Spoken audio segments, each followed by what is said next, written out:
USED staff already had their hands full treating patients presenting with influenza. Now there is another pathogen to be concerned about, a novel coronavirus.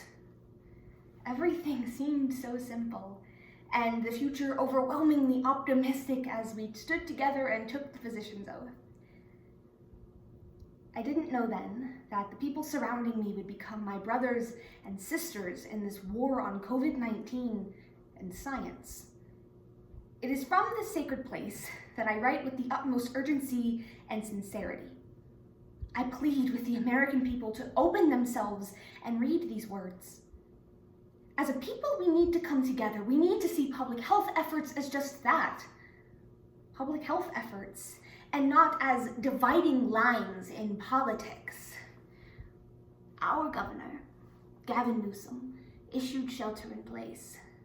The governor of New York, Andrew Cuomo, said older Americans were precious. I appreciated that there was still room for me. I am in my 94th year, March 17th, 2020.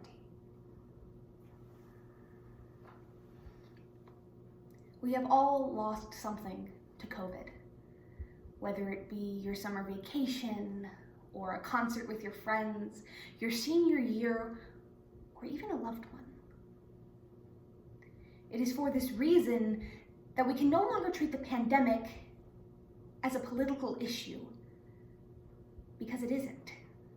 It's an issue of our families. Articles from Relias Media, the Idaho Statesman, USA Today, Rolling Stone, Pointer, The Intelligencer, ABC4, Independent, and the New York Post are woven with poems taken from articles from Datebook and the New York Times to create a program. Because the pandemic isn't a political problem, it's a people one. The coronavirus looks like a dog toy or a child's koosh ball with its primary colors and fanciful shape. How can something so whimsical be so insidious? A viral Facebook meme claims to quote Pope Francis, calling people who refuse to wear masks and prevent the spread of COVID-19 selfish. The quote comes from Pope Francis's book, Let Us Dream, The Path to a Better Future, which hit bookshelves Tuesday. The full quote on page 27 of the book reads, "You'll never find such people protesting the death of George Floyd or joining a demonstration because there are shanty towns where children lack water or education, or because there are whole families who've lost their income. You won't find them protesting that the astonishing amount spent on the arms trade could be used to feed the whole of the human race and school every child. On such matters, they would never protest. They are incapable of moving outside their own little world of interests. Claims that masks are dangerously incorrect, says Dr. Peter Hotz, professor and dean of the National School of Tropical Medicine at the Baylor College of Medicine. In general, for a person who's healthy or an individual with moderate levels of disability, there are no health contradictions I'm aware of. This is the price we pay for underpaying high school science teachers. Can the government legally force you to wear a mask? The answer is yes. In a pandemic, governments have the authority to do a lot of things that would otherwise be questionable. Think about it like this. The government has the right to ban smoking in public places because your smoking can affect my health. And some places have signs that say no shirt, no shoes, no service. Just add no mask to the sign. But do you have the constitutional right to not wear a mask? The answer is no. Governments have the power to regulate in the name of safety. If reason alone were enough to convince people to care for themselves and others, experts could post the evidence that masks reduce the transmission of the virus, and that would be enough. But research on seatbelt use and childhood vaccinations show that when governments make safety mandatory, people pay more attention. If only 1% of people die in Utah, why don't we just have like rave parties? And all get together, and whoever gets sick, and most people won't die, and we'll get over it.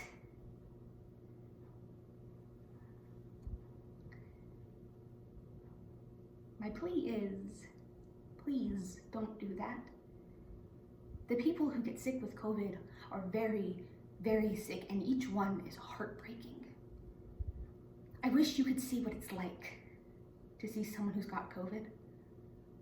They're in the ICU, all alone, writing goodbye notes to their children. I wish you could see the fear in the family's face when they see someone transferred to the intensive care unit, afraid that they are going to die.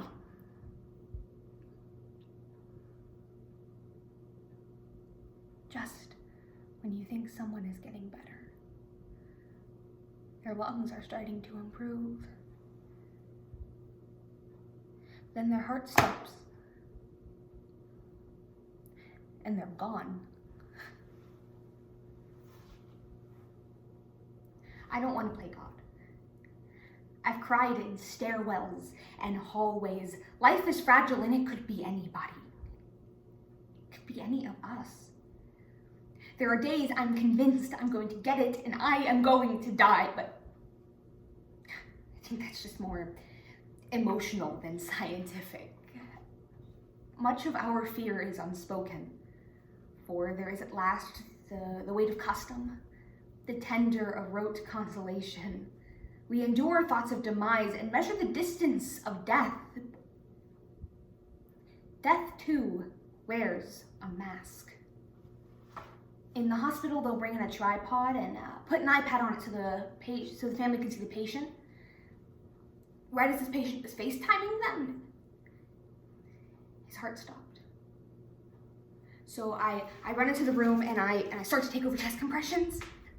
And I accidentally knocked over the iPad and it fell facing the wall.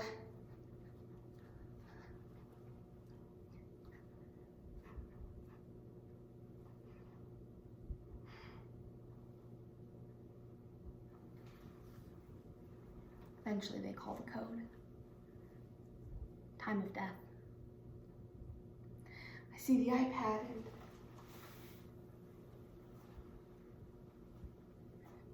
shit. It's still on.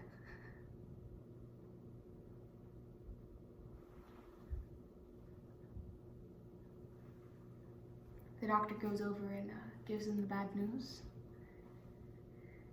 And I just hear them scream. Screaming and wailing over FaceTime.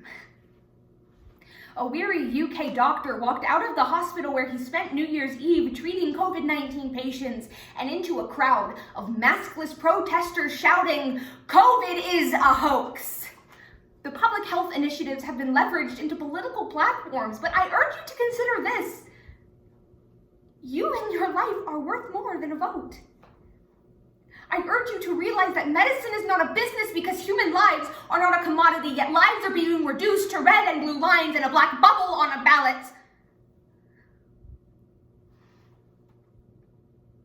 If it is a hoax, let us take all of these imbeciles inside the COVID ward without PPE. Let's see how brave they feel when confronted with the reality of people choking to death. Our cure will only come once the human lives around us become as important as our politics. Our cure will only come once the people around us become more important than our politics.